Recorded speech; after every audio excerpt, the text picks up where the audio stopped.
साथियों अगले महत्वपूर्ण प्रश्न की तरफ। और अगला महत्वपूर्ण प्रश्न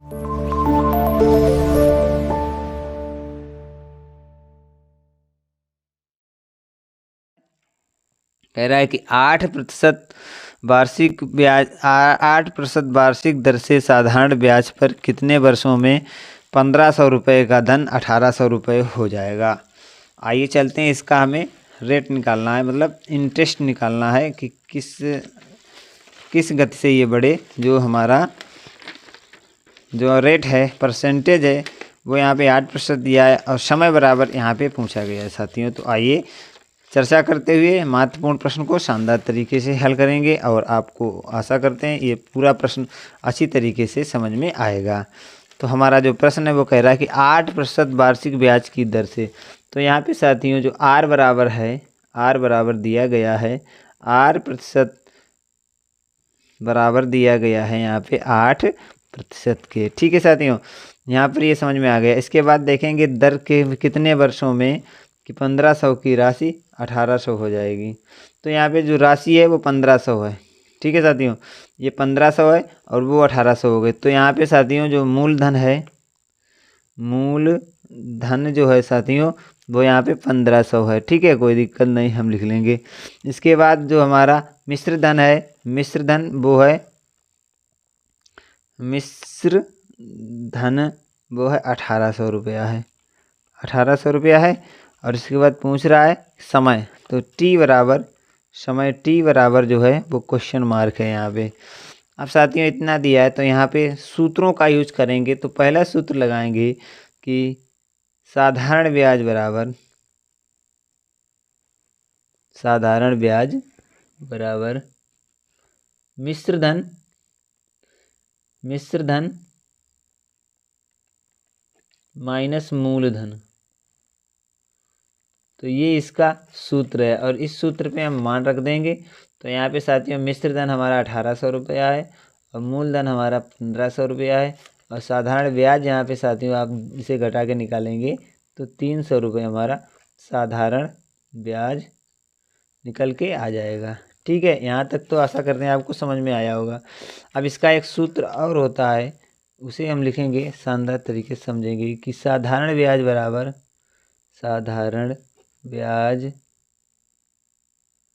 बराबर मूलधन, मूलधन गुणे समय गुणे दर बटे 100 के होगा। तो ये एक सूत्र होता है, इस सूत्र को सभी लोग याद करेंगे और लिख लेंगे। यदि आपको आता नहीं है तो इसे लिख भी लेंगे और समझेंगे भी। अब यहाँ पे साथियों साधारण ब्याज हमारा दिया गया है 300 रुपये जो हमने निकाला है, और यहाँ पे मूलधन जो हमारा है वो 1500 रुपये है। समय हमें ज्ञात करना है तो टी बराबर यहाँ पे क्वेश्चन मार्क लगा हुआ है, तो टी बराबर यूँ लिख लेंगे। और जो हमारा दर है वो 8% दी है और बटे इसके 100 है। तो आशा करते हैं यहाँ तक आपको समझ में आ रहा होगा, कोई तकलीफ नहीं होगी सभी साथियों को। अब यहाँ पे हम लोग तिर्यक गुणा कर सकते हैं शानदार तरीके से। तो 300 गुणे 100 ये हो जाएगा और यहाँ पे हो जाएगा 1500 और गुणे 8 गुणे टी। तो इतना यहाँ तक तो बिल्कुल क्लियर है। और इसका क्या करेंगे साथियों, यहाँ से हम लिख सकते हैं टी बराबर कितना, 300 गुणे 100 बटे 1500 और गुणे 8। अब इसे हम हल करेंगे तो 2 जीरो से 2 जीरो काट देंगे, 3 एकन 3 ती 5 15 और यहाँ पर आएगा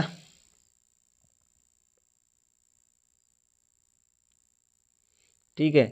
और टी बराबर यहाँ से आ जाएगा,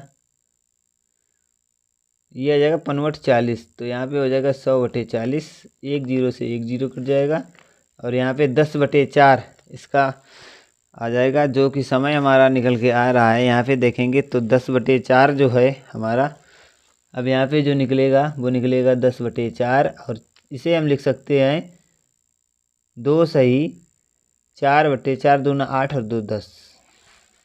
तो इसे हम लिख सकते हैं इस प्रकार से साथियों, ये होगा हमारा वर्ष का समय। तो ये हमारा राइट आंसर है और इसमें जो ऑप्शन साथियों सही है वो 2 सही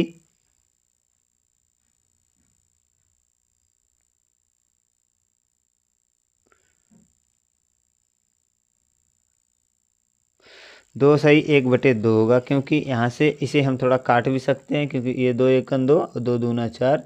तो यहाँ से हम इसे इस प्रकार भी, जो ऑप्शन हमारा 2 सही 1/2 लिख कर आया है, तो ये राइट आंसर हो जाएगा।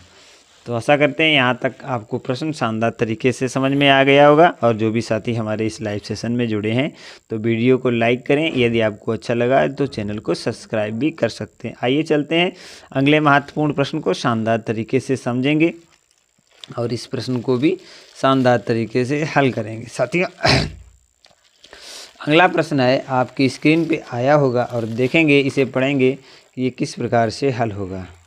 कह रहा है कि यदि साइकिल की कीमत में 20% की बढ़ोतरी, यहाँ पे आप देखेंगे तो लिखा एक साइकिल की कीमत में 20% की बढ़ोतरी पर उसकी खरीद यानी कि मांग में 20% की बढ़ोतरी होती है, दुकान की बिक्री पर इसका क्या असर पड़ेगा। तो दुकान की जो बिक्री है उसके ऊपर क्या असर पड़ेगा, तो ये ऑप्शन में दिया है। ये कह रहा है कि 4% की कमी आएगी, 4% की बढ़ोतरी होगी, 10% की कमी आएगी या 10% की बढ़ोतरी होगी। तो इस प्रकार का ये शानदार प्रश्न है और इस प्रश्न को किस प्रकार हल करेंगे, तो उसे आप हमारे साथ बने रहेंगे और समझने का प्रयास करेंगे। साथियों, यहाँ पे मानेंगे कि जो हमारी साइकिल की कीमत में वृद्धि है वो 20% है। यहाँ पे लिखेंगे कि साइकिल की कीमत में वृद्धि, लिखेंगे कि यदि साइकिल की कीमत में वृद्धि, साइकिल की कीमत में वृद्धि X% है, तो और लिखो, और उसकी मांग में 20% की, कह रहा है यदि घटोतरी है मतलब 20% की घटोतरी है, तो यहाँ पे 20% की यदि घटोतरी है तो मांग में 20% की बढ़ोतरी होती है। कितनी? 22% की बढ़ोतरी होती है। तो ये यहाँ पे मान लिया हमने, ठीक। तो दुकान की बिक्री पर असर पड़ेगा, तो यहाँ पे लिखेंगे कि दुकान की बिक्री पर असर पड़ेगा इक्वल टू, देखो यहाँ पे होता है घटोतरी गुणे बढ़ोतरी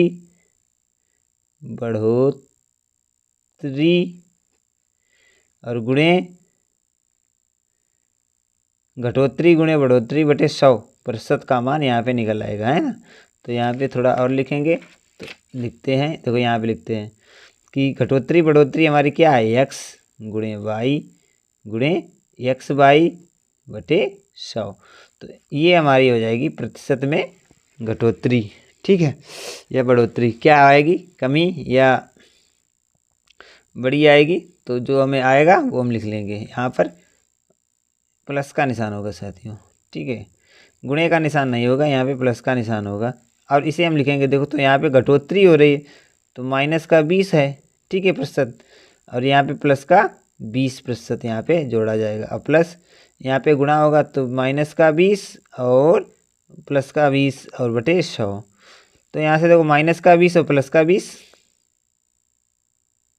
कट जाएगा, और यहाँ पे आ जाएगा माइनस का 400 बटे 100, ठीक है, और ये दोनों कट जाएंगे और आ जाएगा यहाँ पे माइनस का 4, और जो माइनस का 4 है, माइनस का 4%, और माइनस का सिंबल जो यहाँ पे दर्शाता है वो मतलब कमी या बढ़ोतरी के बारे में। अगर प्लस होगा तो बढ़ोतरी हो जाएगी और माइनस होगा तो घटोतरी होगी।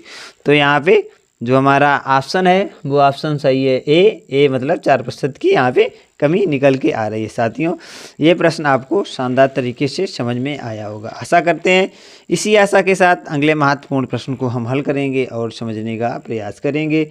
अगला महत्वपूर्ण प्रश्न हमारा कह रहा है कि 20 में भागे, ये एक स्वरूप समीकरण दी है और इस समीकरण को हमें बोर्ड-मास नियम के से हल करना है। तो आइए साथियों चलते हैं, शानदार तरीके से इस प्रश्न को कैसे हल करेंगे वो आपके समझाने का प्रयास करेंगे। तो सबसे पहले साथियों ये कह रहा है कि 20 में भागे 5, जो हमारा प्रश्न है उसे यहाँ पे लिख लेंगे और फिर इसे हल करने का प्रयास करेंगे। सबसे पहले लिखा है, आप लोग देखेंगे तो 20 में भागे 5, एक कोष्टक में दिया है 20 के भागे 5 और बाहर दिया है भाग के 2, भाग में 2 दिया है और प्लस में दिया है साथियों, प्लस में दिया है 16 में भागे 8 और यहाँ पे आगे दिया है गुणे 2, इसके बाद दिया है भागे 10 में 5 और फिर कोष्टक बंद किया गया है और गुणे का निशान लगाया गया है 2 + 3 + 2 लिखा गया है। तो अब हमें इसका मान ज्ञात करना है। ठीक है साथियों, इसका मान क्या होगा वो हमें बताना है। आइए चलते हैं साथियों, ये प्रश्न आपकी स्क्रीन पर हमने अब लिखा पहले, अब आपकी स्क्रीन पर हमने दिया है। तो अब इसे हम कैसे हल करेंगे, तो आइए हमारे साथ अंत तक बने रहेंगे और इसे हल करने का जो विधि है वो बोर्ड-मास नियम है। कौन सा नियम है, बोर्ड-मास नियम। बोर्ड-मास नियम के बारे में जानना है तो आप हमारे यूट्यूब चैनल पे एक महत्वपूर्ण वीडियो में जा सकते हैं और वहाँ से बोर्ड-मास नियम का बारे में पूरी जानकारी ले सकते हैं। तो आइए यहाँ पे थोड़ा थोड़ा समझाते हुए, सबसे पहले 20 बार ब्रैकेट होता है तो हम यहाँ पे सारे ब्रैकेटों को हल कर लेंगे। ठीक है, तो कोई प्रॉब्लम नहीं होगी किसी को और हम ब्रैकेटों को लगातार हल कर लेंगे। तो यहाँ पे सबसे पहले 20 में 5 का भाग देंगे तो 4 पंचे 20, यहाँ पे 4 आ जाएगा और यहाँ पे कोष्टक में बंद कर देंगे और भाग का निशान 2 से लगा देंगे और यहाँ पे प्लस जोड़ देंगे। इसी प्रकार से सभी में छोटे कोष्टक हैं और छोटे कोष्टकों को हम यहाँ पे देखो 16 तो 8 दूनी 16, यहाँ पे 2 हो जाएगा और गुणे का निशान भी यहाँ पे 2 हो जाएगा। आगे जाएगा तो 5 दूनी 10 हो जाएगा, तो यहाँ पे 2 आ जाएगा, गुणे में 3 2 5 हो जाएगा। तो ये हमारा निकल के यहाँ से आएगा। तो आशा करते साथियों यहाँ तक आपको कोई प्रॉब्लम नहीं होगी समझने में। आप सबसे पहले जो इसमें दिया है उसे हम सही तरीके से लिखते हैं। 4 में भागे 2 और धन 2, 4 में भागे 2 गुणे, यहाँ पे 2 गुणे 2 और फिर यहाँ पे जो आप यहाँ पे कुछ नहीं दिया तो यहाँ पे गुणे 2 होगा और यहाँ पे गुणे 5 हो जाएगा। इस प्रकार से कुछ हो सकता है, या तो यहाँ पे कुछ मिसिंग होगी क्योंकि यहाँ पे जो दिया है कुछ मिस सा हमें लग रहा है। तो अगर मिस होगा तो आंसर सही नहीं आएगा, नहीं तो अन्यथा आंसर बिल्कुल सही आ जाएगा। तो यहाँ पे क्या दिया है इसे हम थोड़ा यहाँ पे यूँ कर लेते हैं। ठीक है, समझने में थोड़ा आराम रहेगा। यहाँ से 4 से भाग देंगे तो यहाँ पे 2 आ जाएगा और प्लस का यहाँ 2 दूना 4 है। ठीक है, और यहाँ पर ये है 5 दूनी 10, यहाँ पर है 10 तो ये 10 रखेंगे और यहाँ पे कुछ सिंबल है वो क्लियर नहीं है। तो यहाँ 4 2 6 हो जाएगा और 6 और 10। तो साथियों यहाँ पे प्लस हमें समझ में आ रहा है, अगर यहाँ पे प्लस हम लगा लेंगे तो ये 16 हो जाएगा और 16 इसका यहाँ पे राइट आंसर दे रखा है। 16 यहाँ पे ऑप्शन दिया है, तो यहाँ पे जो मिस प्रिंट है वो यहाँ पे प्लस का निशान है साथियों, और ये ऑप्शन हमारा सही होगा और ये प्रश्न भी हमारा सही तरीके से बन गया है। क्योंकि यहाँ पे मिस प्रिंट है तो इसलिए यहाँ पे थोड़ा लगाने में प्रॉब्लम आ रही थी। तो यहाँ पे प्लस का निशान सही से और पूरा प्रश्न हल हो जाएगा। तो आशा करते हैं यहाँ तक सभी लोगों को समझ में आया होगा। अब चलते हैं अगले महत्वपूर्ण प्रश्न की तरफ।